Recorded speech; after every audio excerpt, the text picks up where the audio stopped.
අයිබෝවන් සුබෝදෑසනක් හිතවතුනේ ඔබට ජයග්‍රාහී නිරෝගී වාසනාවන්ත සතියන්තයක් ඉරිදාවක් ප්‍රාර්ථනා කරනවා. ඉතින් අපි අද පත්තරමේන්තුවේ කටයුතු ආරම්භ කරන්නයි මේ ආකාරයෙන් සූදානම් වෙන්නේ. 7 වෙනිදා ඔබට වැදගත් වටිනා තොරතුරු ගණනාවක් තියෙනවා කියන්න ඒ හැම දෙයක්ම කියන්න බලාපොරොත්තු වෙන තමයි අපි පත්තරමේන්තුව මේ ආකාරයෙන් පටන් ගන්න. Najith good morning. කොරෝනා වල අලුත් තත්ත්වය කොහොමද? good morning Sameera. සුබ දැසනක් ප්‍රාර්ථනා කරන හැම දිනෙකටම සුබ විතරක් නෙවෙයි නිරෝගී දවසකුත් වෙන්න කියලා අපි ඔබට මේ උදෑසන ප්‍රාර්ථනා කරනවා. අපේ රටේ කොරෝනා ආසාදිතයන් ප්‍රමාණය එන්න ටිකක් අඩු වෙන තත්ත්වයක් පෙන්වුම් කරන්නේ. ඒක බොහොම හොඳ තත්ත්වයක්. දැන් සදුදා දවසේ ඉඳන් රාජකාරී වේලාවන් මේ කාර්යාල වේලාවන් මේ ආකාරයෙන්ම නැවත වරක් ක්‍රියාත්මක කරන්න නියමිත වෙලා තිනවා. ඔය අතරේදී ඊයේ දවසේදී අලුතෙන්ම මරණ 4ක් වාර්තා වුණා. වාසනාවකට මරණ සිද්ධ වෙනවා. තවමත් 497 දක්වා අපේ රටේ මියගිය පිරිස ඉහළ ගිහින් තියෙනවා.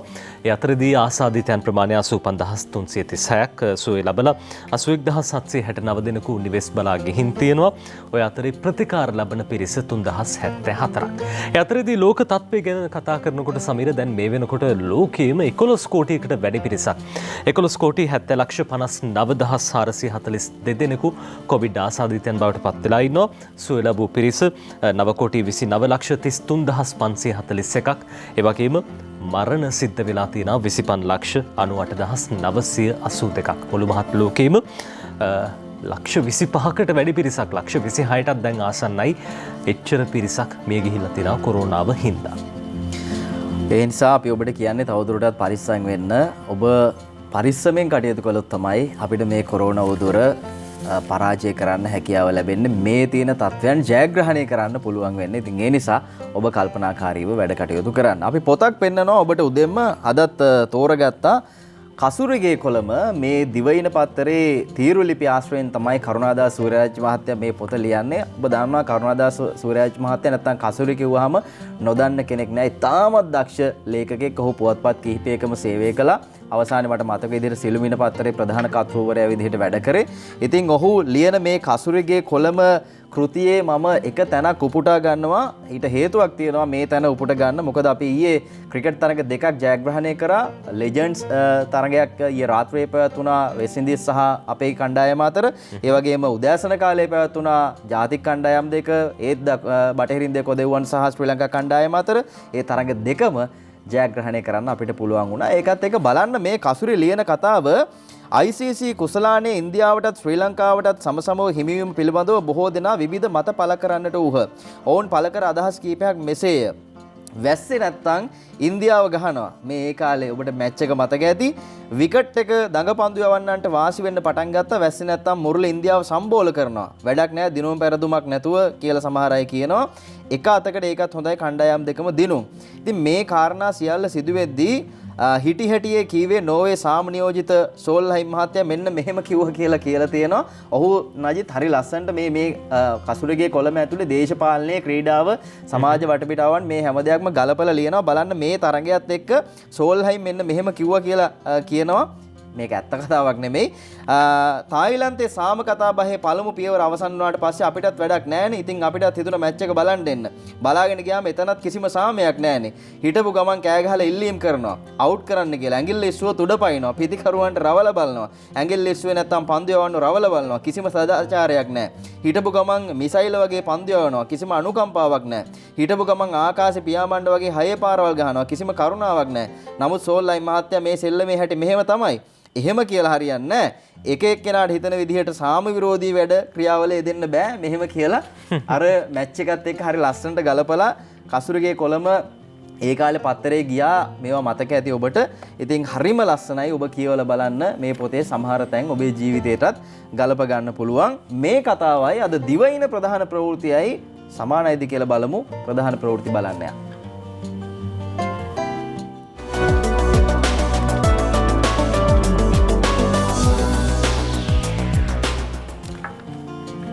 ඒ කාලේ සාම කතා ඒ විදිහට පැවැත්වුණා. අද බලමු දිවයින ප්‍රධාන ප්‍රවෘත්තිය මෙහෙම කියනවා. උතුරේ වෙනම රටක් හදන්න ඇමරිකාව සල්ලි විසි කරයි කියලයි දිවයින වාර්තා කරන්නේ. කීර්ති වර්ණකුල සූරිය ලියන්නේ ඇමරිකානු USAID නැමැති සංවිධානය උතුරු නැගෙනහිර වෙනම රටක් බවට පත් කිරීම සඳහා දියත් කළ රහසිගත මෙහෙයුමක් රජය අනාවරණය කරගෙන තියෙනවා කියලා අද මේ විදිහට වාර්තා කරනවා.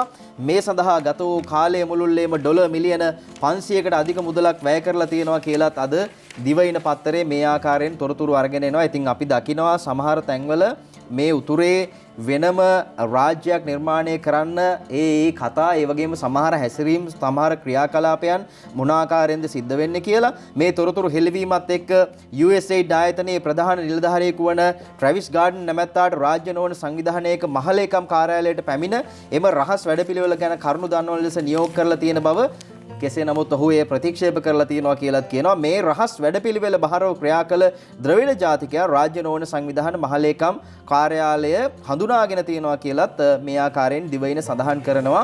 ඒ අනුව උතුරේ වෙනම රටක් හදන්න ඇමරිකාව සල්ලි විසි කරයි දිවයිනයි වාර්තා කරන්නේ. ජනතාව මේවා තේරුම් අරගෙන කටයුතු කළ යුතුයි කියන එක තමයි අපේ මතය. මෙතනින් පස්සේ අද මව්බිම ප්‍රධාන ප්‍රවෘත්තිය බැලුවාම ඔබ කලබල විය යුතු නෑ. මේක මේ අද ඊයේ වෙන්න ගිය දෙයක් නෙවෙයි. කපාට බය වෙනවා. අරලිය ගහ මැදුර ඇතුලේදීම ඝාතන සැලැස්මකින් මහින්ද ගෝඨා නූලෙන් බේරුණ හැට කියලයි අද මේ ආකාරයෙන් මව්බිම තොරතුරු වාර්තා කරන්නේ. ජාතික ආරක්ෂාව සම්බන්ධයෙන් පහුගිය කාලවකමානුව තුළ විශාල වශයෙන් කතාබහට ලක් කරන්නට සිද්ධ වුණා. ඒකත් එක්ක මේ ප්‍රවෘත්තිය බැලුවාම මවිතයට පත් වෙනවා. කෙසේ නමුත් මීට වසර 15කට පෙර එවකට ජනාධිපති මහින්ද රාජපක්ෂ මහතා සහ එවකට ආරක්ෂක ලේකම් ගෝඨාභය රාජපක්ෂ මහතා ඉලක්ක කරගැනීමෙන් අරලියගහ මන්දිරය තුළ කොටි සංවිධානයේ විසින් බෝම්බ පුපුරවා හැරීමේ සැලැස්මක් ක්‍රියාත්මක වූ බවත් ඕස්ට්‍රේලියාවේ සිංහල සංවිධානය වහා ක්‍රියාත්මක වී ඒ ගැන තොරතුරු කල්තියා දැනුම් දීම නිසා එම විනාශයේ වැළැක්වීමට හැකි වූ බවත් අද ඉරිදා මව්බිම මේ ආකාරයෙන් අනාවරණය කරනවා. මේ සම්බන්ධයෙන් මව්බිමට විශේෂ ප්‍රකාශයක් කරමින් දකුණු පළාතේ ව්‍යාපාරිකයෙක් වන අම්බලන්තොට ලුණුම වෙල්දේසි මිල්ස් අධිපති නිහාල් ගුණසේකර මහතා ප්‍රකාශ කරන්නේ ඕස්ට්‍රේලියාවේ සිංහල සංවිධානයේ විසින් දැනුම් දුන් මේ අනතුරු ඇඟවීම තමා කඩ්නිමින් එවකට ජනාධිපති මහින්ද රාජපක්ෂ මහතාගේ අවධානයට යොමු කළා කියලා. නජිත් මේකත් එක්ක අපිට කියන්න තියෙන මේ මිනිස්සුන්ගේ තියෙන සහයෝගයේ තොරතුරු යමක් දැනගත්තායින් අනතුරු ඒ අදාළ අංශ දැනුවත් කිරීමේ කාරණය මොනතරම් ප්‍රබලයිද කියලා සාමාන්‍ය ජනතාව අපි දකිනවා. පොලිසියට සහයෝගය දෙන විදිහ ඒ සහයෝගය තුළින් තමයි විවිධ අපරාධ ඉතාමත් ඉක්මනින් හොයාගන්න පුළුවන්කම ලැබෙන්නේ. ඒ නිසා අපි ඒ ගැන ජනතාවට විශේෂ ශීර්ෂ ප්‍රණාමයක් සිද්ධ කරමින් සඳහන් කළ යුතුමයි. අපි මෙතනින් යනවා අරුණ ප්‍රධාන ප්‍රවෘත්තිය බලන්න. අරුණ පත්තරේ අද වෙනස් කතාවක් වාර්තා කරලා තියෙන්නේ. ඒ අනුව පණු කරඳ ගහ බේරන්න අධිවේගය හදන්න කෝටි 8600ක් යනවා කියලායි අරුණ පත්තරේ වාර්තා කරන්නේ. අපි දැක්ක මේ ගැන පහුගිය කාලේ විවිධ අදහස් පළ වෙනව නේද? චෝදනා, ඒ වගේම යෝජනා, එක එක අය සමහර මේ ගහක්වත් හිටවපු නැති අයත් මෙතන ඇවිල්ලා එක එක ලොකු ලොකු කතා කියනවා අපි දැක්කා. ගහතොන්ද අර මේ කෝටි 8600 වියදම් වෙනවටත් කෑ ගහන පිරිසක් ඉන්නවා. අර කලින් ගහ ගලවන්න එපා කියපු, විනාශ කරන්න එපා කියපු දුවිය දැන් කෝටි 8600ක් යනවයි කිව්වහම ඒකත් අර අනේ අපොයි කියන මට්ටමට ඇවිල්ලා. මේක දෙපැත්තම ඉතින් අපි කතා කළ යුතුයි. එක පැත්තකින් පරිසරයත් ඕනේ, ඒ වගේම මේ අධිවේගී මාර්ග පද්ධතියත් ඕනේ, ඒ වගේම ජනතා මුදල්. මේ තරම් මුදලක් නාස්ති වෙනවා නම් මේ පණු කරඳ ගහක් එහෙම නැත්නම් ක්‍රූඩියා සෙලනිකා ශාකයක් මේ ආකාරයෙන් අපි මේ හානියට පත් කරනවා කියන කාරණය නෙමෙයි. මොකද්ද මේකට තියෙන විකල්පය කියලා. ඉතින් ඒ සියලු යෝජනා මේ ආකාරයෙන් හදමින් පවතිද්දි තමයි මෙවැනි කතාවක් අද අරුණ වාර්තා කරන්නේ. ගහ බේරා ගුවන් පාලමක් හදන්න බිලියන 5.7ක් යනවා.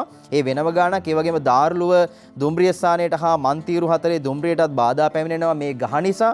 ඒ වගේම ඉඩම් ගොඩ කළොත් වැස්සට අත්තන ගලෝයේ පිටාර ගලනවා කියලාත් වාර්තා කරනවා. කෙසේ නමුත් ගහත් බේරලා පාර හදන්න, අධිවේගය හදන්න මේ ආකාරයෙන් මධ්‍යම අධිවේගයේ ඔය ගම්පහ දාර්ලුව ප්‍රදේශය හදන්න කෝටි 8600ක් මේ ඒ වගේ හා සමාන මුදලක් යනවා කියලා මේ ආකාරයෙන් ගණන් බලලා තියෙනවා. දැන් මොකද්ද අරගොල්ලෝ කියන්නේ? ගහ බේර ගන්නවද?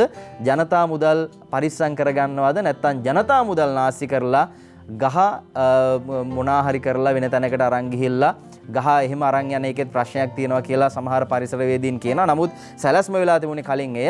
බලමු මොකද්ද මේ ගහට සිද්ධ වෙන්නේ සහ පාර මොන ආකාරයෙන්ද හැදෙන්නේ කියලා. සමහරවිට සංවර්ධනය සිද්ධ වෙනකොට අපි දකිනවා විශේෂයෙන්ම පරිසරයට හානි සිද්ධ වෙනවා. ඒ හානිය අවම කරගැනීමෙන් පරිසර ඒ සුරක්ෂිත බව ඇති කරමින් සංවර්ධනය සිද්ධ කරන්න ඕන කියන කාරණා බොහෝ දෙනෙක් කියනවා. ඔය කාරණාවෙදිත් පණු කරඳ ගහ එකයි කියලානේ අපි හිතාගෙන හිටියේ. දැන් හැබැයි ගොඩක් තියෙනවා කියලා තමයි වන සංරක්ෂණ නිලධාරීන් වන සංරක්ෂණ දෙපාර්තමේන්තුව කියන්නේ. ඉතින් ඒ ගැන අවධානය යොමු වී කියලා විශ්වාසය අපි පළ කරන අතරේදී අපි අද සිලෝන් ටුඩේ පුවත්පතේ ප්‍රධාන සිරස්තලයට යොමු වෙනවා. සංවර්ධනය නිසා දැන් මේ වෙනකොට ජනාකීර්ණ ප්‍රදේශවල නිදහස් ඉඩම් අඩු වෙලා තියෙනවා. අද ඒ ගැන ලියනවා සිලෝන් ටුඩේ මේ විදියට. Land Commissioner General reveals only 86,000 hectares remaining for consumption. මේ තමයි අද සිලෝන් ටුඩේ පුවත්පතේ සිරස්තලය. දැන් මේ වෙනකොට නිදහස් ඉඩම් භූමි ප්‍රමාණය හෙක්ටාර 86,000ක් පමණයි ඉතිරි වෙලා තියෙන්නේ කියන කාරණාව. Major cities running out of empty lands. ප්‍රධාන නගර ආශ්‍රිතව දැන් නිදහස් භූමි ඉඩම් හොයාගන්නට හැකියාවක් නොමැති බව දක්වනවා. ඒ අතරේදී no state land available in Gampaha. මේ රජයට අයිති කිසිදු භූමියක් ගම්පහ ප්‍රදේශයෙන් ගම්පහ දිස්ත්‍රික්කෙන් හොයාගන්න නැහැ කියලා සඳහන් වෙනවා. ඒ අතරදී only solution is vertical building. මේ ඉහළට උඩට යන දැවැන්ත ගොඩනැගිලි ඉදිකිරීම තමයි දැන් එකම විසඳුම වෙලා තියෙන්නේ කියලා සිලෝන් ටුඩේ පුවත්පත වැඩිදුරටත් තොරතුරු සඳහන් කරමින් කියනවා. Only 86,000 hectares of land remain in allocation for next 200 and 300 years and people who do not own land in urban areas will soon. ඉතාමත් ඉක්මනින් ජනතාවට මේ නගර ආශ්‍රිත ප්‍රදේශවලින් ඉඩම් කැබැල්ලක් මිලදී ගැනීමේ ඇති හැකියාව නැති වෙමින් යන බව තමයි තොරතුරු වාර්තා වෙන්නේ. අවුරුදු 200කට 300ක කාලයකට දැන් මේ තත්ත්වය බලපැවැත්වෙනවා කියලා අද සිලෝන් ටුඩේ පුවත්පත සඳහන් කරනවා. කෙසේ වෙතත් බොහෝ දෙනෙක්ගේ අවධානයට යොමු වෙන්න ඕන කාරණාවක්. ඒ හින්දාම දැන් මේ වෙනකොට මහල් නිවාසත් වැඩි වෙමින් තිබෙන බව අපි හොඳින්ම දන්නවා. අපි යනවා ඊළඟට ඉරිදා ලංකාදීපේ වාර්තා කරන ප්‍රධාන පුවත් සිරස්තලයට. ඒ තමයි පුංචි ඡන්දය ලබන වසර මුල කියලා අජන්ත කුමාර අගලකට අද ලංකාදීපේට ලියනවා. මහනගර සභා නගර සභා හා ප්‍රාදේශීය සභාවලට මහජන නියෝජිතයන් තෝරාපත් කර ගැනීමේ පළාත් පාලන මැතිවරණයේ ලබන වසර මුලදී පැවැත්වීමට රජය සූදානම් වෙන බවට වාර්තා වෙනවා. ඉකුත් 2018 වසරේ පෙබරවාරි මාසයේ පැවති පළාත් පාලන මැතිවරණයේදී තීරීපත් වූ සභිකයන්ගේ දුර කාලය ලබන වසරේ පෙබරවාරි මාසයෙන් අවසන් වීමට නියමිතයි. යනු ඊළඟ පළාත් පාලන මැතිවරණයේ ලබන වසරේ අප්‍රේල් මාසයේ ප්‍රථමයෙන් පවත්වන්නට සිදුවන බවට තොරතුරු වාර්තා වෙනවා.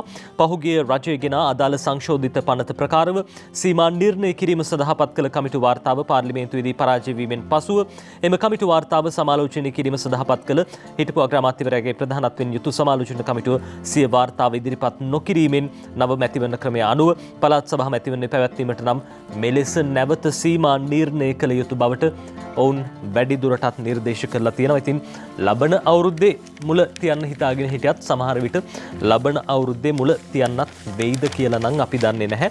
සීමා නිර්ණය නැවත වරක් සිද්ධ කරන්න ඕන කියලා තමයි අද ලංකාදීපයේ ওই විදියට කියන්නේ. ලංකාදීපෙන් පස්සේ සමීර අපි යනවා අද සන්ඩේ Observer පුවත්පතට.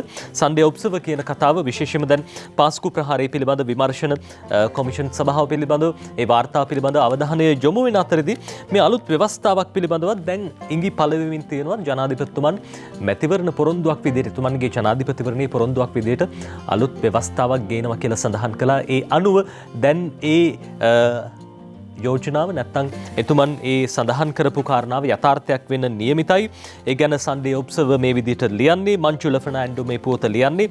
Draft on new constitution expert committee reports this month. මේ මාසයේදී විශේෂඥ කමිටු වාර්තාව ලබා දෙන්නට නියමිත බවට තොරතුරු වාර්තා වෙනවා. මේ ඉදිරියේදී වෙනස් කරන්න නියමිත අලුත් ව්‍යවස්ථාවේ කෙටුම් පතක් මේ වෙනකොට හදලා තියෙන කාරණාවක් තමයි අද Sunday Observer පුවත්පත කියන්නේ. The expert committee led by President's Counsel Ramesh De Silva appointed to prepare a draft of new constitution is expected to present its initial report this month. ඔවුන්ගේ පළමු වාර්තාව මේ මාසයේදී ලබා දෙන්න නියමිතයි.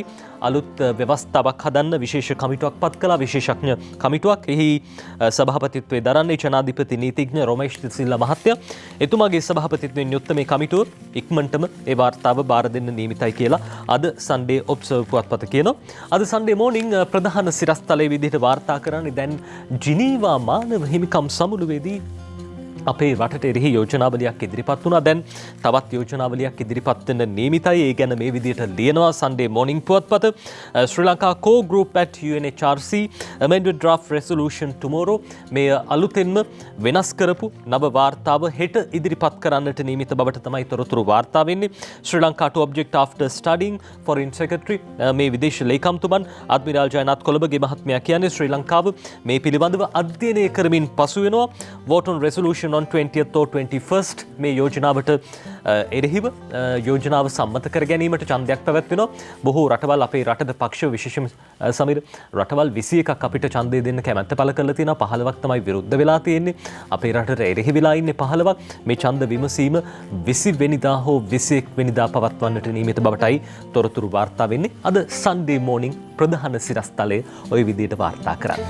මේ එන චෝදනාවලට හරි ලස්සන උත්තර ටිකක් ඉතා පැහැදිලි පිළිතුරු ටිකක් ලබා දීලා තිබුණා විදේශ කටයුතු අමාත්‍යාංශ ලේකම්තුමා. අපි ඒවා පස්සේ ඔබට පෙන්වන්න. මේ අතරේ දරුවෝ අපේ පොඩි ළමයි ඉස්කෝලේ යන්න එහෙම සූදානම් වෙලා ඇති. දැන් 15 ඉස්කෝලේ පටන් ගන්නවා කියලා තියෙනවා. ඇඳුම් එහෙමත් සමහර දරුවෝ මහන්න දීලා තියෙන්නේ. ගිය අවුරුද්දේ මහාපු ඇඳුම් දැන් නම් අඳින්න බැරුවත් ඇති. දරුවෝ ගෙදර හිටපු හින්දා නජිත් ඒගොල්ලෝ ඉක්මනට ලොකු වෙනවා. කෙසේ නමුත් අද සිළුමිණ වාර්තා කරනවා බස්නාහිර පාසල් විවෘත කිරීම කල්යයි විශ්මයාර්ථයක් එක්ක කියන්නේ උසස් පෙළ සහ ශිෂ්‍යත්ව විභාග දිනත් වෙනසකට කියලායි අද යනුව මේ ආකාරයෙන් තියෙන්නේ. 15 වෙනිදාට යෙදී තිබුණත් දැනට පවතින කොවිඩ් අවදානම හේතුවෙන් බස්නාහිර පාසල් විවෘත කිරීම එදිනට කරන්න නොහැකි වෙන තත්ත්වයක් උදා වෙලා තියෙනවා කියලා කියනවා.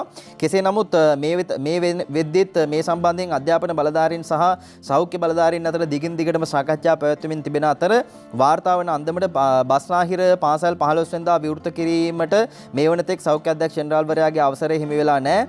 එසේම අගෝස්තු මාස පැවැත්වීමට නියමිත උසස් පෙළ විභාගය සහ ශිෂ්‍යත්ව විභාගත් ඒ අනුව කල්යන්න බොහෝ දුරට ඉඩකඩ තියනවලු. හේතුව තමයි විභාගයට මුහුණ දෙන දරුවන්ගේ විෂය මාලා ආවරණය නොවීම. නජිත් දැන් මේ වෙද්දි O level තියෙනවා. හැබැයි A level සහ ශිෂ්‍යත්ව විභාගයන් පවත්වන්න ඒ විදිහට බැරි වෙයි කියන එක තමයි මේ විදිහට අධ්‍යාපන බලධාරීන් සඳහන් කරන කාරණය අද සිළුමිණ වාර්තා කරන්නේ. මේ දරුවන්ගේ සෞඛ්‍ය ආරක්ෂාව ගැන හිතලා ගන්න තීරණ. සෞඛ්‍ය ආරක්ෂාව ගැන දරුවන්ගේ කතා කරද්දී අපිට මතකයි දරුවන්ගේ සහ රටේ ජනතාවගේ ජාතික ආරක්ෂාව ගැන පහුගිය කාලේ තැකීමක් කරාද කියන කාරණේ අර ජනපති කොමිෂන් සභාව වාර්තාවේ පැහැදිලිව සඳහන් වෙනවා. ඉතින් ඒකත් එක්ක ඒකට විරෝධය පළ කරන්න මේ පරීක්ෂණ සම්බන්ධයෙන් පැහැදීමක් නැහැ කියන කාරණය සමාජයට අරගෙන එන්න සංවිධානය කරලා තියෙනවා. කළු ඉරිදාවක් අද ඒ ගැන පත්තරේ මේ විදිහට දාලා තියෙනවා. දිවයින පත්තරේ ඒ අනුව තොරතුරු කියනවා මේ ආකාරයෙන් මුල් පිටුවේ පාස්කු ප්‍රහාරයට එරෙහි කළු ඉරිදා අදයි කියලයි මේ විදිහට දිවයින වාර්තා කරන්නේ. ඒ වගේම සිළුමිණ පත්තරෙත් අද මේ ගැන කියනවා කළු ඉරිදා අදයි.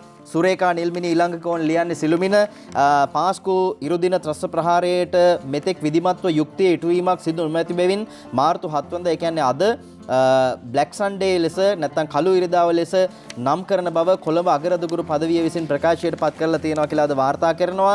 ඒ අනුව 7 වෙනිදා දිවයින පුරා ඒ කියන්නේ අද කිතුණු දේවස්ථානවල පැවැත්වෙන දේව මෙහෙයන්ට කළු ඇඳුමින් සැරසී හෝ කළු අත්පටියක් ගැටගසාගෙන සහභාගී වන ලෙසත් දේව මෙහෙය අවසානයේ දේවස්ථානයෙන් පිටතට පැමිණි පාස්කු ප්‍රහාරයේ වින්දිතයන්ට යුක්තිය ඉල්ලා නිහඬ විරෝධතාවයක් දක්වන ලෙසත් අගරදුගුරු පදවිය විසින් දිවයිනේ සියලු කතෝලික සිද්ධාස්ථානවලට දැනුම් දීලා තියෙනවා කියලායි නජිත් මේ ආකාරයෙන් සිළුමිණත් අද වාර්තා කරලා තියෙන්නේ.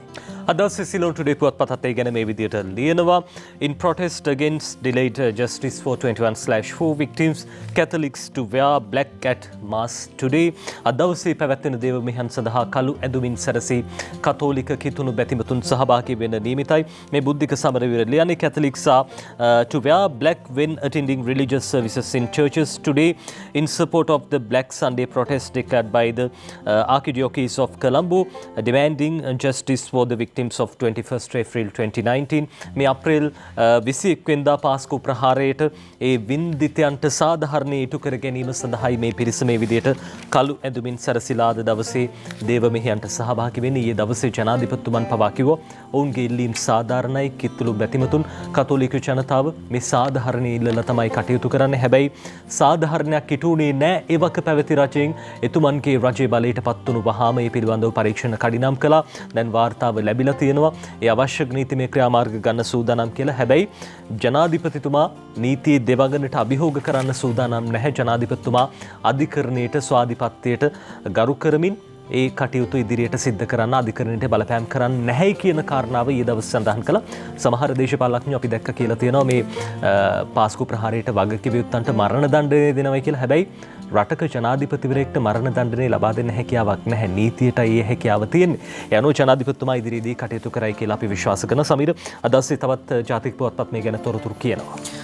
කෙසේ නමුත් නජිත් මේ සම්බන්ධයෙන් නීතිය අනිවාර්යයෙන්ම ක්‍රියාත්මක විය යුතුයි. ඉතින් කතෝලික ජනතාව අපි දැක්කා ඔවුන්ගේ සංයමයේ මේ ප්‍රහාරයත් එක්ක ආගමකින් ඇති කරලා තියෙන නජිත් අර මිනිසෙකුගේ සංයමය කියන කාරණේ ඉතාමත් පැහැදිලිව විශේෂයෙන්ම අර හික්මීම කියන හික්මීම මේ කාදිල් හිමිපාණන් මේ කාරණය සිදු වයින් පසුව ඒ ජනතාවත් සමග කටයුතු කළා. ඉතාමත් හොඳින් කළමනාකරණය කරගන්න එතනින් එහා මේ ප්‍රශ්නේ ගිනි ජාලාවක් වගේ ඇවිලි නොයන්න වග බලාගත්ත ඒ ප්‍රණාමය අපි කතෝලික ජනතාවට පිරිනමිය යුතුයි. විශේෂයෙන්ම ආගමකින් ඇති කළ යුතු ඒ ආකාරයේ සහජීවනය ඒ හික්මීම ඔවුන් තුළ තියෙන කාරණයට අපි ඉතාමත් ඉහළින්ම ගරුත්වය ඔවුන්ට ලබා දෙනවා. කෙසේ නමුත් මේ සම්බන්ධයෙන් සාධාරණ ඉටුවිය යුතුයි. නජිත් කිව්වා වගේ ජනාධිපතිතුමත් මේ ගැන ඊයේ කතා කළා.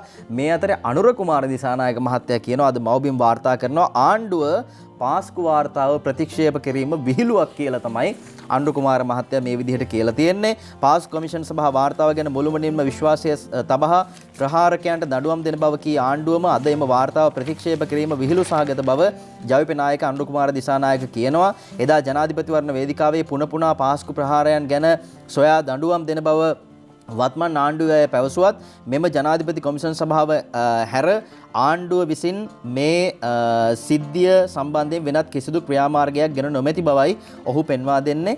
ඉතින් චෝදනාවක් තමයි මේ ආකාරයෙන් කරන්නේ. ආණ්ඩුව මෙය ප්‍රතික්ෂේප කිරීම විහිළුවක් කියලා තමයි අනුර කුමාර මහත්තයා කියලා තියෙන්නේ. මේ අතරේ සමගි ජන බලවේගය කියනවා කළු ඉරිදා විරෝධයට සජබත් එක් වෙයි සජබෙත් සහයෝගය ලබා දෙන්න මේ කළු ඉරිදාවට සූදානම් කියලා තමයි කියන්නේ. කෙසේ නමුත් අපි මැදිහත් කරුවන් විදිහට මධ්‍යස්ථ මේ මත දරන්න විදිහට නජිත් සඳහන් කළ යුතුයි. දේශපාලඥයන් මේකට ගෑවි ඉන්න නැත්තම් හොඳයි කියන කාරණය නේද? අපිට මොකද ඒ ශුද්ධවන්තයන්ට මේ කටයුත්ත සිද්ධ කරගන්න දීලා දේශපාලඥයන් මේකට නොගෑවි ඉන්නවා නම් තමයි වටින්නේ. කෙසේ නමුත් මේ ආකාරයෙන් සජබෙත් මේ සහයෝගය මේ සඳහා ලබා දෙන බව තමයි අද වාර්තා කරන්නේ. කාදිනල් හිමිපාණන් විසින් ලිඛිත ක්‍රියාවට නංවන කළු ඉරිදා විරෝධයට සමගි ජන බලවේගයේ සහාය ලබා දෙන බව එම බලවේගයේ මහලේකම් රංජිත් මද්දුම් බණ්ඩාර මහත්තයා නිවේදනයක් නිකුත් කරමින් කියලා තියෙනවා කියලා අද මේ විදිහට තොරතුරු වාර්තා කරනවා. පැහැදිලිවම නජිත් මේ වාර්තාවේ තියෙනවා ඔබට හම්බුණා නම් ඔබ දැක්කනම් ඔබත් දන්නවා ඇති මේ වාර්තාවේ තියෙනවා පැහැදිලිවම පහුගිය රජය මේ සඳහා වගකිය යුතුයි කියලා. ජනාධිපතිතුමා ඊයේ දවසේ ජනාධිපතිතුමාත් ඒ ගැන මේ ඊයේ දවසේදී සඳහන් කළා. ඒ කියන්නේ දැන් එතකොට මේ පිරිස තමයි පහුගිය රජයේ කටයුතු කළේ. ඒ වගේම ඔබට මතක නම් විජේදාස රාජපක්ෂ මහත්තයා දැන් පාර්ලිමේන්තු මන්ත්‍රීවරයා ආචාර්ය විජේදාස රාජපක්ෂ මහත්තයා 2016 දී පාර්ලිමේන්තුවට අනාවරණය කරනවා මේ ආකාරයෙන් මේ රට තුල යම් ආකාරයක මේ අන්තවාදී කණ්ඩායමක් ක්‍රියාත්මක වෙනවා. ඔවුන් විදේශ පුහුණුව ලැබලා ඇවිල්ලා ඉන්නවා.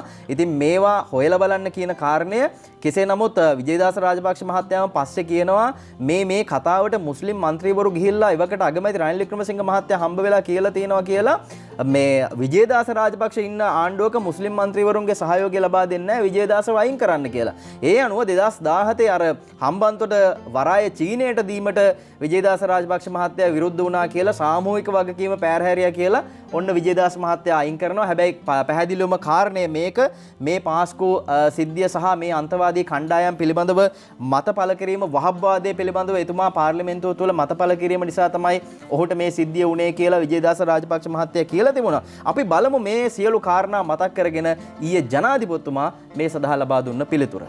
මම දැක්ක සමහර දේශපාලන අය මේකෙන් ප්‍රයෝජන ගන්න හදනවා. මේක අපේ පිටින් දාලා. දැන් මේ සිද්ධිය සිද්ධ වුණේ 2019 අප්‍රේල් මාසේ 21 වෙනිදා. එතකොට අපි නෙවෙයි බලේ හිටියේ. ඒ වගේම අපේ ආණ්ඩුවක් තිබුණේ නැහැ. ඊට පස්සේ මේ අවුරුද්දේ පෙබරවාරි 1 වෙනිදා තමයි මට මේ කොමිසම වාර්තාව බාර දුන්නේ. වාර්තාව දිහා බැලුවම කොමිෂන් සභාව විවිධ අවස්ථාවන්හිදී කාටද මේකේ වගකීම දිය යුත්තේ කියන එක පැහැදිලිවම කියලා තියෙනවා. මේක අවසානයේදී කියනවා 2015 සිට රජය ජාතික ආරක්ෂාවට ප්‍රමුඛත්වයක් ලබා නොදෙන ලදී. ඊට පස්සේ කියනවා අකාර්යක්ෂම රජය 2019 අප්‍රේල් 21 වන දින සිදුවීම් සඳහා ප්‍රධාන දායක සාධකයක් විය. මෙම ඛේද වාචකයට ජනාධිපති සිරිසේන සහ අග්‍රාමාත්‍යවරයා පමණක් නොව රජය වග කිය යුතුය. රජය. දැන් මේ රජයේම හිටපු අය දැන් ඇවිල්ලා කතා කරන්නේ රජයේ හිටියේ නෑ වගේ. මහින්ද රාජපක්ෂ ජනාධිපතිතුමාගේ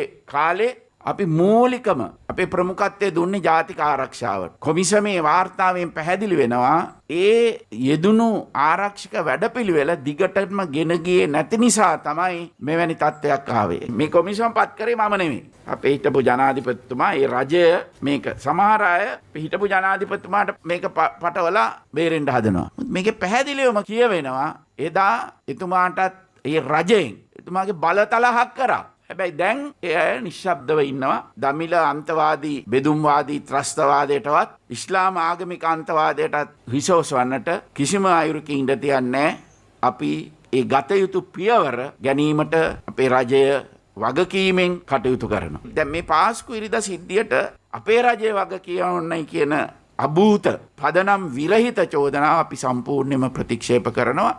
වාර්තාව කියවීමේදී වග කිය යුතු කවුදණ්ඩයි පැහැදිලිවම කියලා තියෙනවා. ඒ අයට දඬුවම් දෙන එක අපි දැන් රජයේ පාලනය කරන නිසා ඒක අපේ වගකීම. ඒක අපි නිසියාකාරව කරනවා. මේ වාර්තාව විතරක් නෙවෙයි තවත් වාර්තාවල ඒ වගේම CID එක, ඒ වගේම TID, ඊළඟට බුද්ධි අංශ. මේ අය අපි බලයට ආවට පස්සේ අපි විශාල ගණනක් තව අලුත් අය අල්ලගෙන තියෙනවා. අපි ඒව දිගටම කරගෙන යනවා. දැන් මම දැක්ක සමහර දේශපාලන පක්ෂ කළු කොඩි දාන්න. දැන් ඒගොල්ලෝ මේ පක්ෂම තමයි පසුගිය ආණ්ඩුව බලයට පත් කරේ. හැබැයි ඒ කාලේ පාස්කු ඉරිදා සිද්ධිය වුණාම කළු කොඩි දැම්මේ නැහැ. දැන් මොනවාට කළු කොඩි දාන්න? ඒ අය. මේවා ජනතාව දැනගන්නට ඕන. හොඳයි සමරේ ඊයේ දවසේ ජනපති ගම සමග පිළිසඳර වැඩසටහනේදී ජනාධිපතිතුමා දැක්වූ අදහස් එතුමා කියනවා අර බොහෝ දෙනෙක් කියනවා ජනාධිපතිතුමා ෆේල් එතුමා ෆේල් කියලා. හැබැයි එතුමා ෆේල් නැති බව ඊයේ දවසේදී පෙන්වුවා. මොකද එතුමා සඳහන් කළා මම දැනටමත් පාස් යුද්ධේ මානුෂීය මෙහෙයුම ඉවර කළා මම පාස් වුණා. දැන් මේ ගන්නේ බෝනස් ලකුණු. ඒ වගේම මේ PhD එකක් නැත්තම් මේ ආචාර්ය උපාධියක් කරන මට්ටමටම මේ ලකුණු ලැබෙනවා කියලා එතුමා සඳහන් කරනවා. එතුමන් ක්‍රියා කරන්නේ කොයි ආකාරයෙන්ද කියලා රටේ පොදු මහජනතාව දන්නවා. ඒ හින්දානේ ජනාධිපතිවරයා ඉදිරියට පත් කරගත්තේ. ඔය අතරදී විශේෂයෙන්ම දැන් මේ පාස්කු ප්‍රහාරය පිළිබඳ විමර්ශන වාර්තාව අධ්‍යයනය කරන්න අගරාධකතුමනුත් විශේෂ කමිටුවක් පත් කළා කියලා සන්ඩේ මෝනිං පුවත්පත අද කියනවා. මේ විදිහට ලියන්නේ ඒ ගැන Easter Sunday attacks presidential commission report committee led by Archbishop studying Easter Sunday report. මේ වාර්තාව අධ්‍යයනය කරන්න අගරාධකතුමන්ගේ ප්‍රධානත්වයෙන් යුත් කමිටුවක් පත් කර තිබෙන බව මේ කාදිනල් තුමන්ගේ මාධ්‍ය ප්‍රකාශකවරයා කැමිලස් වනන්දු ප්‍රියතුමා සඳහන් කර බව සඳහන් වෙමින් අද සන්ඩේ මෝනිං පුවත්පත මේ විශේෂාංගයේ ලියන්නේ I cannot make further comments as there's no other update. The report was given to the Archbishop of Colombo. He has appointed the committee and the report is being studied. මට මේ ගැන වැඩිදුර විස්තර කියන්න බෑ. නමුත් අගරාධකතුමන් මේ සම්බන්ධයෙන් අධ්‍යයනය කරන්න කමිටුවක් පත් කළා තියෙනවා. ඒ කමිටුවේ නිර්දේශ ඉදිරියේදී ලැබෙන බව කැමිලස් ප්‍රනාන්දු පියතුමන් මේ විදිහට සඳහන් කළා තියෙනවා සන්ඩේ මෝනිං ලියන්නේ. ඒ අතරදී සිලෝන් ටුඩේ පුවත්පත අද දවසේදී කියනවා මේ පාස්කු ප්‍රහාරය පිළිබඳ විමර්ශන කොමිෂන් සභාව වාර්තාව අනුව නීතිමය කටයුතු සිද්ධ කිරීමේ හැකියාව තියෙන නීතිපතිතුමන්ට. Use of Easter Sunday Presidential Commission findings. AG has the power to decide. මේ නීතිපතිවරයාට මේ පාස්කු විමර්ශන වාර්තාව සම්බන්ධයෙන් ඉදිරි ක්‍රියාමාර්ග ගැනීමේ බලය තිබෙන බව බුද්ධික සමරවීර මේ විදිහට ලියන්නේ සිලෝන් ටුඩේ පුවත්පතට. The Presidential Commission of Inquiry into the 2019 Easter Sunday terror attacks is only supplement to the ongoing investigation into the bombings, and the Attorney General has the power to decide whether or not to use its finding in investigation. මේ වාර්තාවේ සඳහන් තොරතුරු ඒ පරීක්ෂණවලට අදාළ කරගන්නවාද නැද්ද, ඉදිරියේදී නඩු පවරනවාද, මේ සියලු දේවල් තීරණය ගැනීමේ අයිතිය නීතිපතිවරයා සතු පවතින බව සිලෝන් ටුඩේ පුවත්පත සඳහන් කරනවා. ඒ ජනාධිපතිවරයාට බලපෑම් කරන්න බැහැ. මරණීය දණ්ඩනය දෙන්න කියලාවත් නැත්නම් ඒ පිරිස අත්අඩංගුවට අරගෙන හිරේ දාන්න කියලාවත් ඒ සියලු බලතල නීතිපතිවරයාට පැවරී තිබෙන බව අද සිලෝන් ටුඩේ පුවත්පත ওই විදිහට සඳහන් කරනවා. මේ අතර ගලගොඩ ඇත්තේ ඥානසාර හාමුදුරුව පොඩි උපදෙසක් දෙනවා. පිළිගන්නේ නැති එක ඒ අයගේ දෙයක්. බලමු. අපේ යක්ෂයෝ මේ සහරාන්ගේ නායකයෝ හොයනවා. සහරාන්ට කොහෙද නායකයෙක්? සහරාන්ගේ නායකයා තමයි එයාට දීපු මතවාදය තුල ගොඩ නැගීම. ඒ මතවාදය තමයි නායකයා. ඉතින් ඒ මතවාදය පරාජය කර ගැනීම සඳහායි අපි සංවිධානය වෙන්න ඕන. කාදිලතුමා ගන්න ඒ උත්සාහය නරක එකක් නෙවෙයි, හොඳ උත්සාහයක්. හැබැයි කලබලයට පත්වීම අනවශ්‍යයි. මේ ගන්න උත්සාහය නරක දෙයක් නෙමේ, හොඳ උත්සාහයක්. කලබලයට පත්වෙන්න එපා කියලා තමයි උන්වහන්සේ සඳහන් කරන්නේ. අද ඒ පිළිබඳවත් අපි ඔබේ අවධානය යොමු කළේ සමහරු මේ ගැන දැන් කලබල වෙලා මේක දේශපාලනීකරණය කරගන්න අජිත් උත්සාහ කරනවානේ. මෙතන දේශපාලනයක් නෙමෙයි තියෙන්නේ, යම් ආකාරයක විරෝධයක්. මේ සඳහා තියෙන මේ දැන් තියෙන පරීක්ෂණවල ප්‍රගතියත් එක්ක තමයි මේ ප්‍රශ්න නිර්මාණය වෙලා තියෙන්නේ. ඉතින් ඒ අනුව තමයි උන්වහන්සේ කියන්නේ කලබල වෙන්න එපා කියන කාරණය. අපි මෙතනින් එහාට යමු. ඒ අනුව අරුණ අද වාර්තා කරනවා කොරෝනා මෘතදේහ සම්බන්ධයෙන් වන කාරණා ගණනාවක් අරගෙන එනවා. ඒවා භූමිදාන කටයුතු ආරම්භ කළා. අපි ඒ ගැන කියන්නම් ඔබට විරාමයෙන් පස්සේ.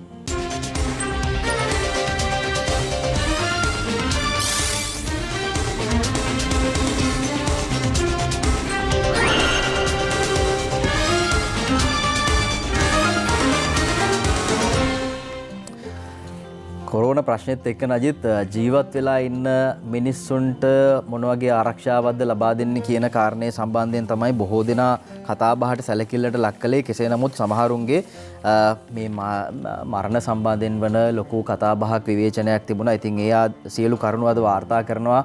අරුණ පත්තරේ කියනවා කොරෝනා මුස්ලිම් මෘතදේහ භූමිදානය ආරම්භය කියලයි අද කියලා තියෙන්නේ. ඒ අනුව ඡායාරූපයත් එක්ක අද මේ සම්බන්ධයෙන් වාර්තා කරනවා.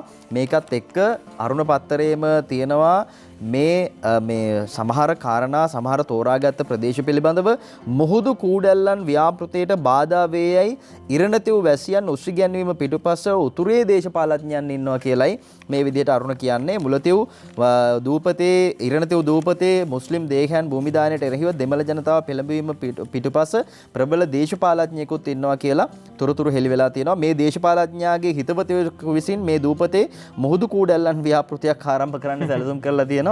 ඉතින් ඒ හින්දා තමයි මේකට විරෝධය පළ කරන්නේ. මොකද මේවා මේ නිකන් නෙමේ නජිත් මේ තැන් තෝරගත්තේ පරීක්ෂාවන් කරලා ඒ අදාළ නියම අනුව තමයි මේ තැන් තෝරගත්තේ. කෙසේ නමුත් මේකට විරෝධය පළ කරා ජනතාව ඒ පිටිපස්සේ දේශපාලඥයෙක් ඉන්නවා කියලයි අරුණ වාර්තා කරන්නේ. ඒ අතර අද සිලෝන් ටුඩේ පුවත්පත සඳහන් කරන කාරණාවක් විශේෂයෙන්ම කොවිඩ් දේහයන් ආදාහනය කිරීම පිළිබඳව දැන් ඉරණතු ප්‍රදේශයේ නිර්දේශ කළ තිබෙනවා. හැබැයි අපි දැක්කා ඔට්ටමාවඩි ප්‍රදේශයේ සිරුරු 9ක් ඊයේ දවස් වෙනකොටත් මෙහිදන් කරලා තියෙනවා. දැන් තවත් සිරුරු කිහිපයක් මෙහිදන් කළා. අද සිලෝන් ටුඩේ පුවත්පතේ ගැන කියනවා COVID-19 burials begin at ඔට්ටමාවඩි.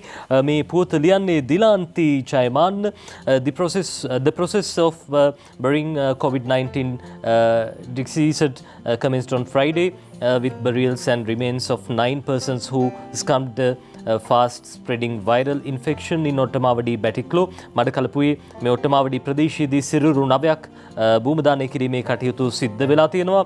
2 were buried in the morning followed by 7 others in the evening. උදෑසන කාලයේදී සිරුරු 2ක් මිහිදන් කරලා තියෙනවා. ඊට පස්සේ සවස් කාලයේදී තවත් සිරුරු 7ක් මිහිදන් කරලා තියෙනවා.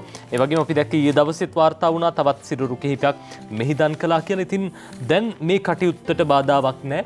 ඒ අවශ්‍ය තීන්දුව తీරන අරගෙන තියෙන්නේ. ඒ හින්දා ඒක ජනතාවටත් අපි විශ්වාස කරන විශේෂයෙන්ම විවිධ ඇදහිම් සහ විවිධ භක්තිකයන් අපේ රටේ ජීවත් වෙනවා. ඔවුන්ගේ ඇදහිම් වලට ගරු කරමින් ඒ හැම දිනෙකටම නීති සමානාත්මතාව ලබා දෙන්නට හැකියාව ලැබී තිබෙන බව අපිට දැන් හොඳින්ම පැහැදිලි. අද සිලෝන් ටුඩේ පුවත්පත ඒ විදිහට ලියන.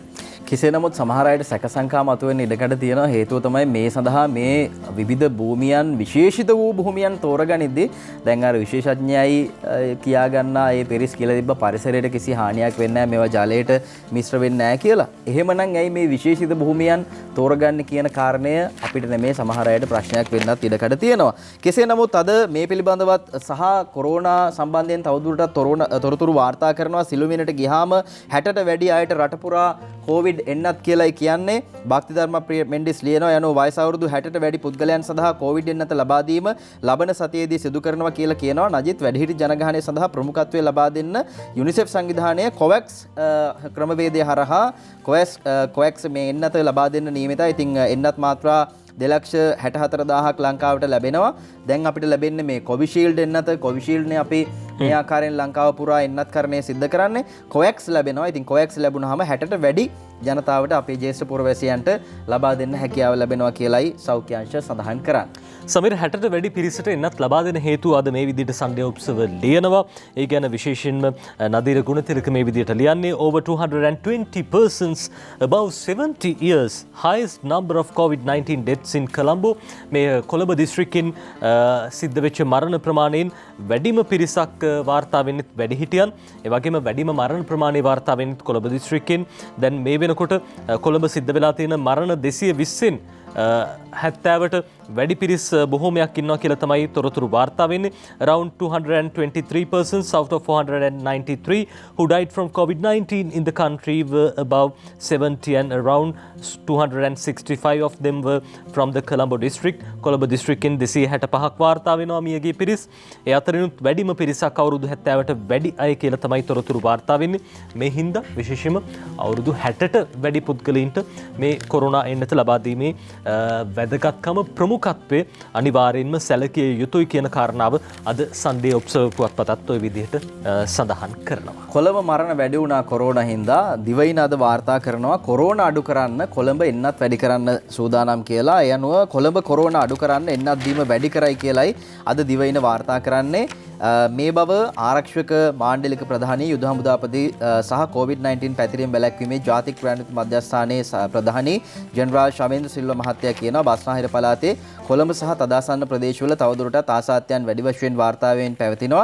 ඉතින් ඒකට කොළඹට ප්‍රමුඛත්වය දීලා වැඩ කටයුතු කරන්න එන්නත් ලබා දීම වැඩි කරන්න තීරණය කළා තියෙනවා කියලා. මේ අතර නජිත් අපි කියන්න ඕනේ ඊයේ හමුදාපතිතුමා යුද හමුදාපතිතුමා මේ එන්නත් කරණය සිද්ධ කරගත්තා.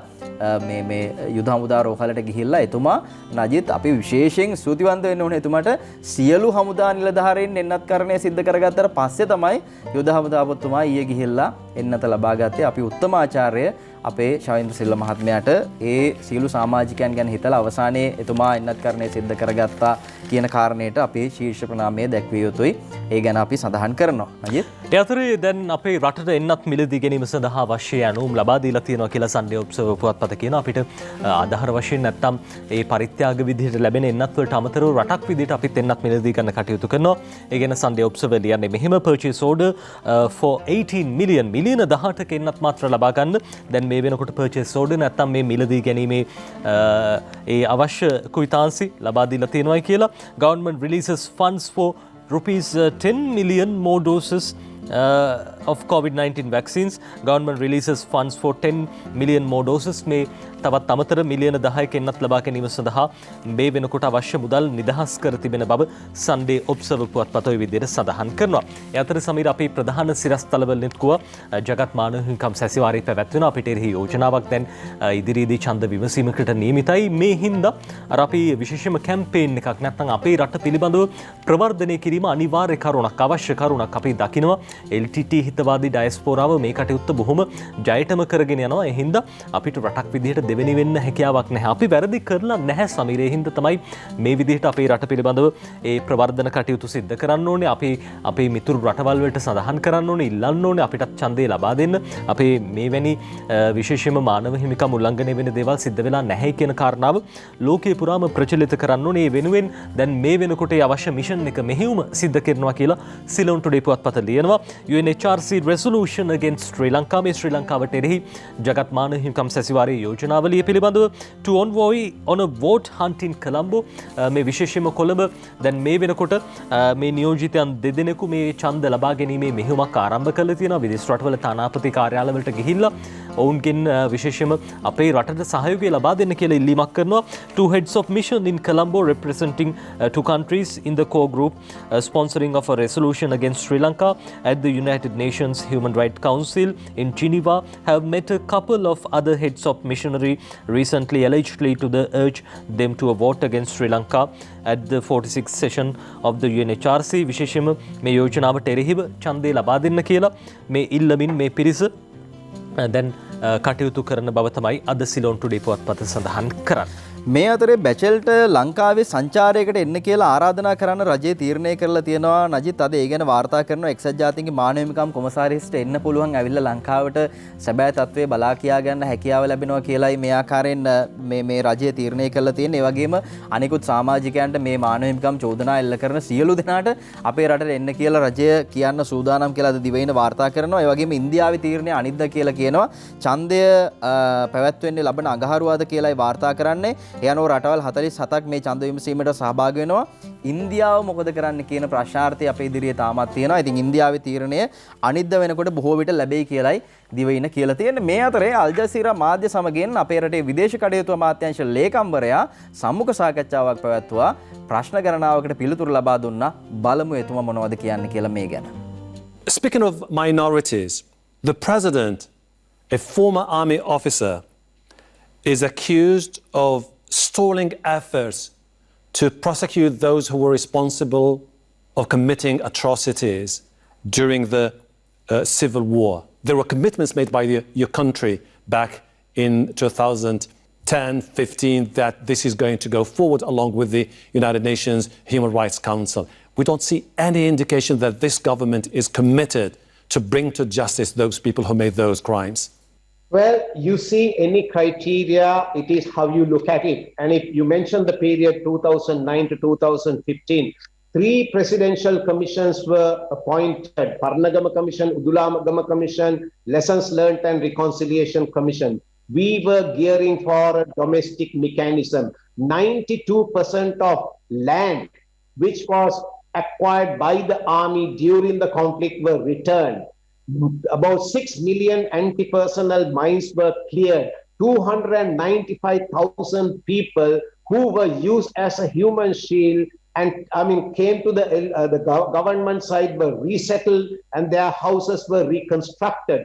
12,500 ex-LTTE combatants were rehabilitated and reintegrated to the society. So if anyone's saying there was no domestic mechanism to understand or define solution, I don't agree. All right, there was a 100% domestic mechanism. If you don't agree, how do you explain that your government earlier this year withdrew from the co-sponsored Human Rights Council resolution to investigate and prosecute those responsible for the atrocities committed during the civil war?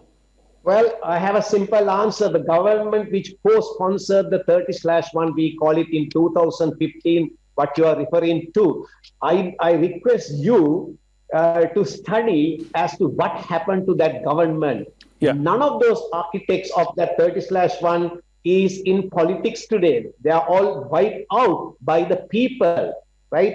That is why the 30/1 in 2015 was considered as the greatest betrayal of the sovereignty of this country in the modern times. And this is why the international community does not really trust what you're doing. I'll give you an example. You must have heard the United Nations Human Rights Chief, Michelle Bachelet, when she was saying recently that your government is consistently breaking promises about the need to bring about those who committed atrocities in your own country.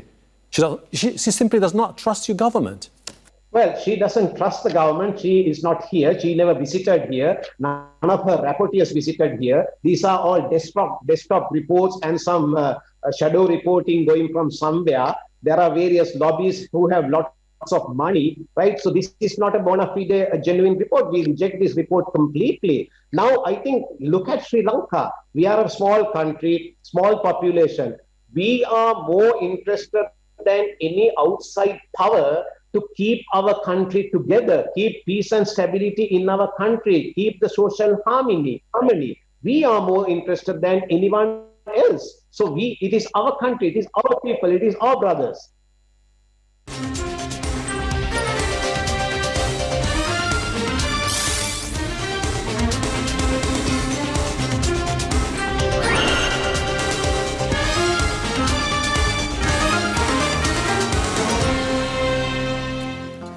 ඔබ නැවතත් එකතු වෙන්නේ සතියක පත්තරමේන්තුවත් එක්ක අපි ජාතික පුවත්පත් බලමින් ඉන්නේ. විරාමයට යන්න කලින් සමීර අපි දැක්කා අල් ජසීරා රූපවාහිනිය අපේ රටේ මානව හිමිකම් කඩවීම ගැන අහනවා. හැබැයි ඉතින් ඇමරිකාව වගේ රටවලින් ওই වගේ අහනවද කියලා ප්‍රශ්නයක්. කොහොමනත් ඒ තමයි ලෝක දේශපාලනයේ. ලෝක දේශපාලනයෙන් අපි ඉන්නවා රටේ දේශපාලනයේට. අගමැතිතුමන් සමග පසුපෙළ මන්ත්‍රීවරුන් හමුවක් පවත්වන්න නියමිතයි 10 වෙනිදා. ඒ ගැන අද ලංකාදීපයේ ලියනවා. අගමැති මහින්ද සමග පසුපෙළ මන්ත්‍රී හමුවක් 10 වෙනිදා අජන්ත කුමාර අගලකඩ මේ පුවත ලියන්නේ. අගමැති මහින්ද රාජපක්ෂ මහතා සහ ආණ්ඩු පක්ෂයේ පසුපෙළ මන්ත්‍රීවරුන් අතර හමුවක් ලබන බදාදා ලීගහ මන්දිරයේදී පැවැත්වීමට නියමිතයි. ආණ්ඩුවේ පසුපෙළ මන්ත්‍රීවරුන් අගමැතිවරයාගෙන් කළ ඉල්ලීමකට අනුව මේ හමුව පැවැත්වෙන බව මාතලේ දිස්ත්‍රික් පාර්ලිමේන්තු මන්ත්‍රී ප්‍රමිත බණ්ඩාර තෙන්නකෝන් මහතා පැවසුවා. ආණ්ඩුවේ කටයුතු සම්බන්ධයෙන් පසුපෙළ මන්ත්‍රීවරුන්ගේ කාර්යභාරය හා ඔවුන්ගේ ගැටලු සම්බන්ධයෙන් එහිදී සාකච්ඡා කිරීමට බලාපොරොත්තු වන බව මන්ත්‍රීවරයා සඳහන් කළා.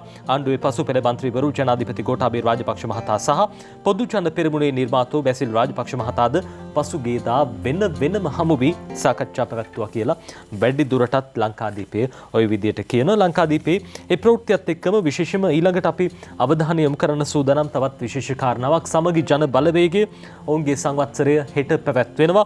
අද ලංකාදීපයේ ලියන්නේ මේ විදිහට. ඒ ගැන සමගි ජන බලවේගයේ සංවත්සරයේ හෙට සමගි ජන බලවේගයේ සංවත්සරයේ හෙට පස්වරු 2ට කොළඹ හයිට් පිටියේදී පැවැත්වේ.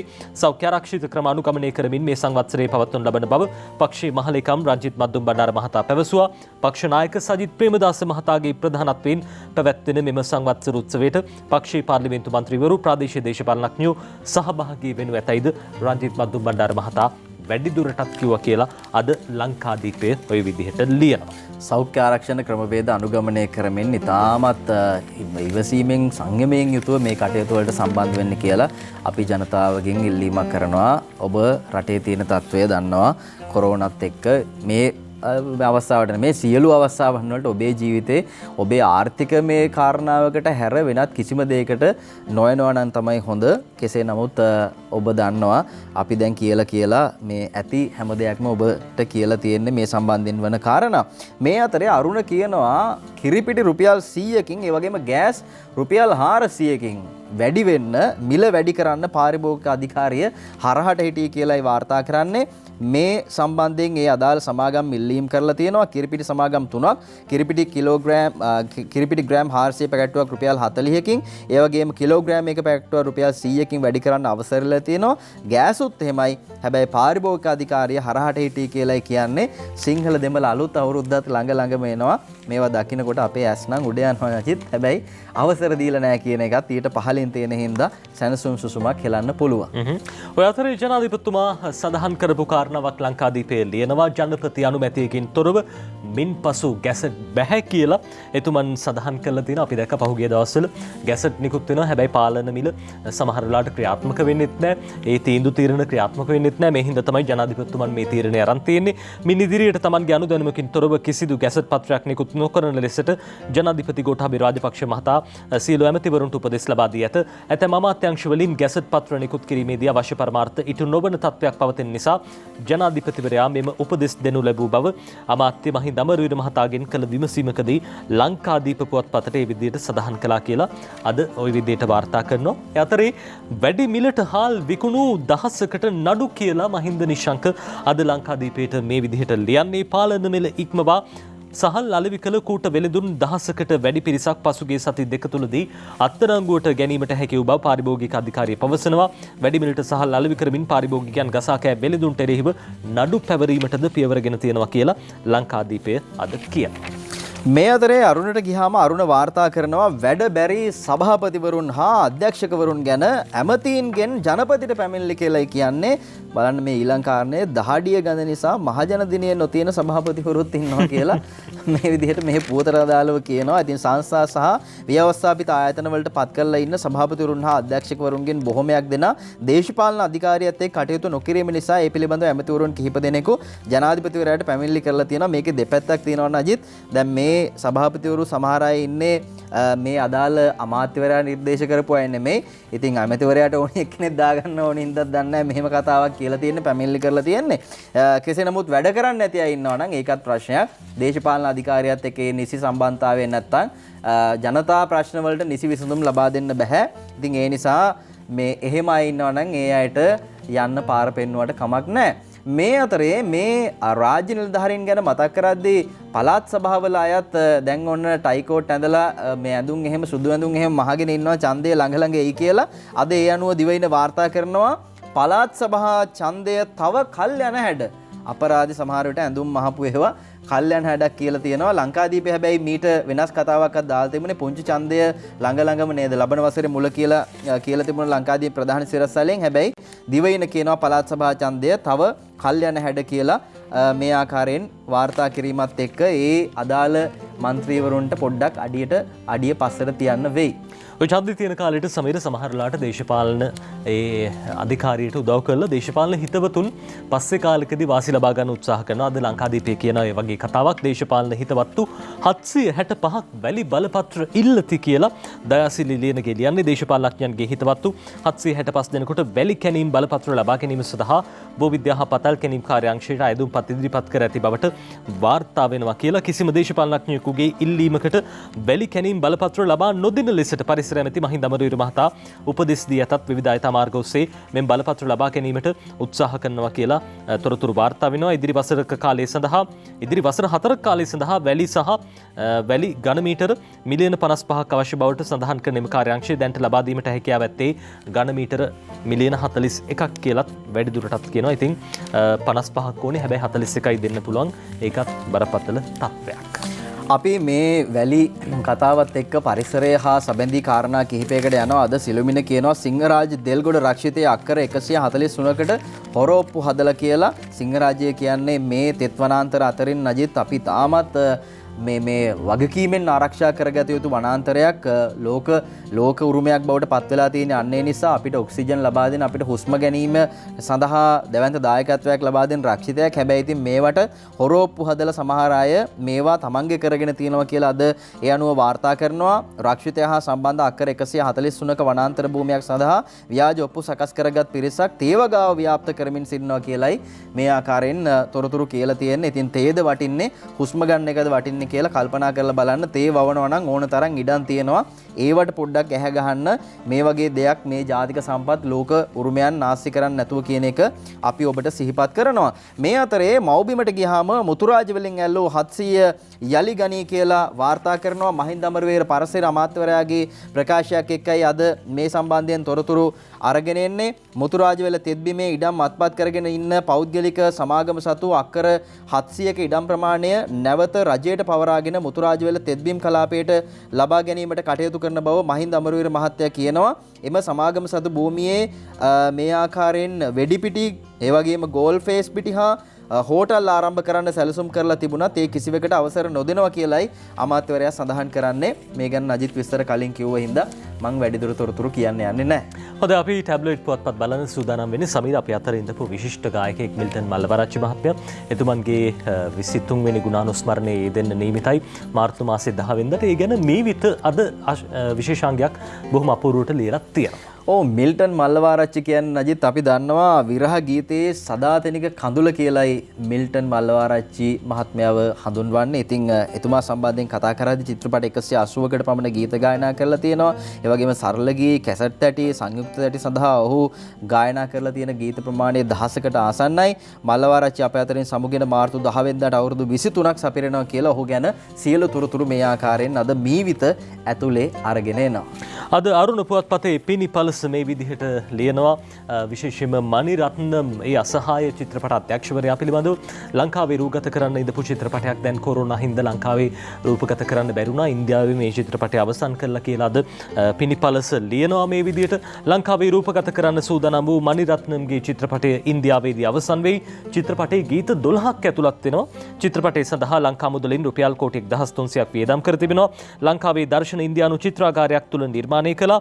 මේ කතාවට පසුබිම් වෙන්නේ චෝලාදිරාජයකු පළවෙනි රාජරාජගේ ජීවිතයේ මුල් අවධිය. මේ ඓතිහාසික චිත්‍රපටයක්. ඉතින් මේ චිත්‍රපටය අපේ රටේ රූපගත කරන්න තිබ්බනම් ගොඩක් වටිනවා. හැබැයි කොරෝනා හින්දා ඒක කරන්න හැකියාවක් ලැබුණේ නැහැ. අපි බලමු අද දවසේ කාටුන්.